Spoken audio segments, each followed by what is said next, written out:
Welcome to Advocating for Dads with Jana Jones.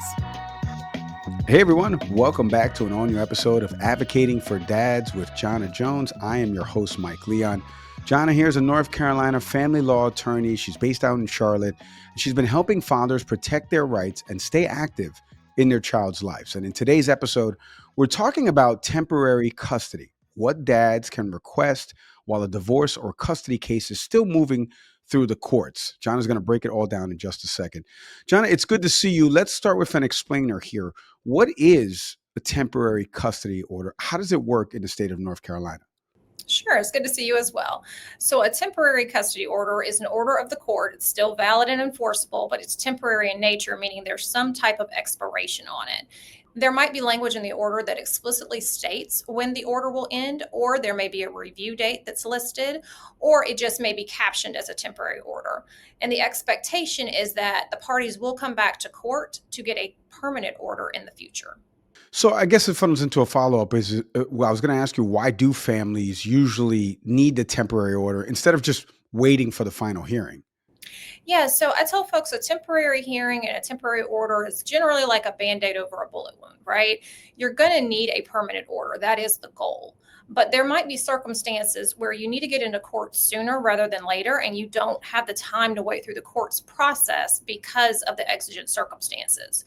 So one of those examples might be someone saying that they're going to take the child out of the jurisdiction, maybe out of the state or out of the country, or there might be some type of abuse that has been going on of some sort, or they are doing something like snatching the child or unreasonably withholding the child. Those can be basis for the court to say, okay, there's enough here that we need to get something in place, at least temporarily, until we're able to get a permanent order based on the timeline that the court requires and the mediation the court requires before you can have a permanent hearing. And what kind of issues are typically decided in this temporary custody order? Is it visitation and overnights, or is there more than that?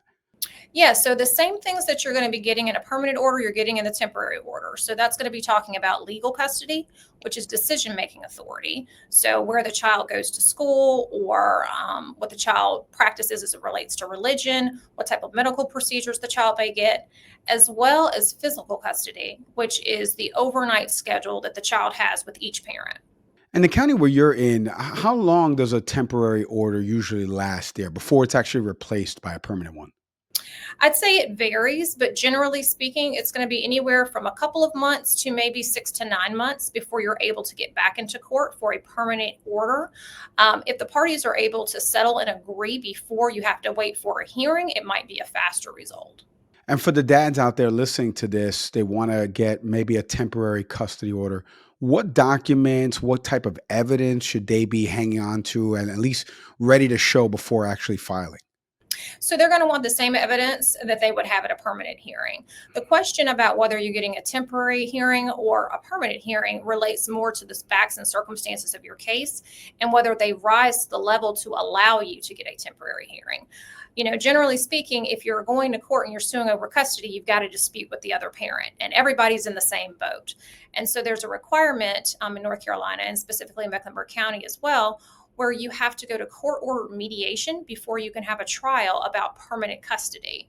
But like I said, some situations may require that you get into court sooner than the mediation, and that's when a temporary order comes into play. So if you have any facts or circumstances that would make the court think this needs to be heard sooner rather than later, we can't wait through the normal process before this sees the judge for the very first time, then that's the information that you want to provide for the temporary order. Jana, I'm sure a lot of people think the court process moves slowly, but how quickly can the court schedule a temporary custody hearing, especially once a motion is filed? Sure. So it really does depend. But I would say the quickest I've probably seen a hearing get granted on a temporary parenting arrangement hearing is usually within 10 days. If it's an emergency hearing, those hearings get kind of sandwiched in whenever the court has time available.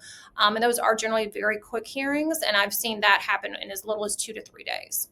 And what about if a parent violates one of these temporary orders? Is the enforcement the same way as a permanent one? Yes, it is. Exactly. So you have the ability to get law enforcement involved to help effectuate your order, meaning if it's your time with your child and the other party is not allowing you to get your child, you can call law enforcement and ask them to help you get your child back. And you also have the ability to ask the court to hold that other parent in contempt for violations of a specific provision within that temporary order. John, in a previous episode, I asked you about the parents working outside of the court system, if that recommended. What happens here in this scenario if both parents agree on a temporary plan? Can they skip the court and have it approved by a judge? No, unfortunately, you've got to file a lawsuit in order to get an order. So even if you're on good terms, you're still going to need to file what we call a friendly lawsuit, but it's the same as any other. Get the other side served, but you can settle very quickly through something called a consent order.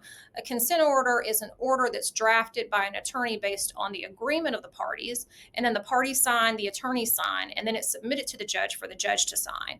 And because it's a consent order, the court knows there are no issues between the parties. The judge is going to sign off on that order. And John, as we land the plane on this episode, for the fathers that are listening, as always, they're just getting separated, maybe they want to stay consistent in their kids' lives. What are some best first steps that you would advise them on in terms of getting temporary custody in place? So the first thing that I would say is have a conversation with the other parent. See if you guys are on the same page as it relates to what the custody schedule will look like once you guys no longer cohabitate. If you don't have an agreement, then you need to be filing for custody, because oftentimes what I see happen, particularly for my fathers, is they're in the boat where they're saying, well, I don't want to take my kids away from their mom. She's a good mom.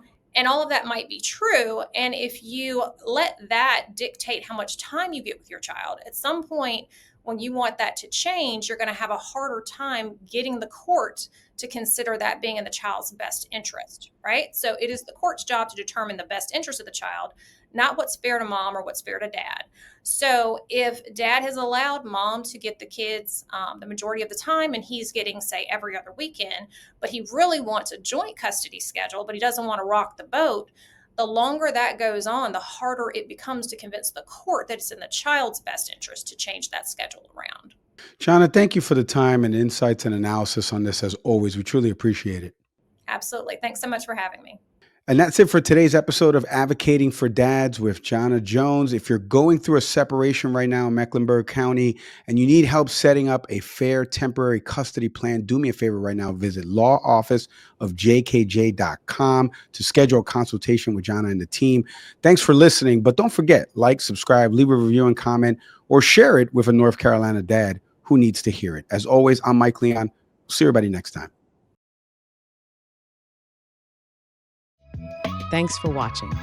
If you like this video, don't forget to hit that like button and subscribe to our channel for more amazing videos like this one.